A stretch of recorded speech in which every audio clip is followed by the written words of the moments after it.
চট্টোপাধ্যায়ের এলাকা বেহালারই বাসিন্দা সন্তু গঙ্গোপাধ্যায়কে নিজাম প্যালেসে ডেকে জিজ্ঞাসাবাদ করেছে সিবিআই। তৃণমূলের রাজনীতির সঙ্গেও জড়িত ছিলেন সন্তু গঙ্গোপাধ্যায়। খবর, সন্তু গঙ্গোপাধ্যায় এলাকায় পার্থ চট্টোপাধ্যায়ের ঘনিষ্ঠ বলে পরিচিত।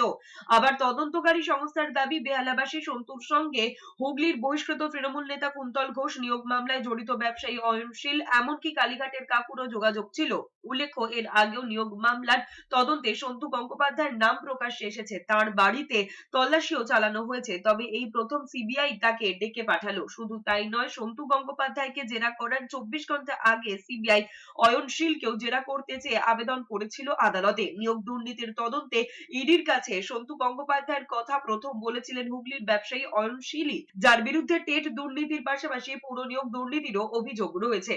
অয়নের বিরুদ্ধে এই সমস্ত নিয়োগের পরীক্ষার কর্তৃপক্ষকে প্রভাবিত করে বেআইনিভাবে পরীক্ষার্থীদের ওএমআর শিট বদলানোর অভিযোগ করেছিল ইডি। ইডি সূত্রে জানা গিয়েছে, অয়নশীলকে তার বিভিন্ন দুর্নীতি নিয়ে প্রশ্ন করা হলে তিনি জানিয়েছিলেন তিনি এই সন্তু গঙ্গোপাধ্যায়কে 26 কোটি টাকা দিয়েছিলেন, আর তা দিয়েছিলেন কুন্তল ঘোষের কথায়।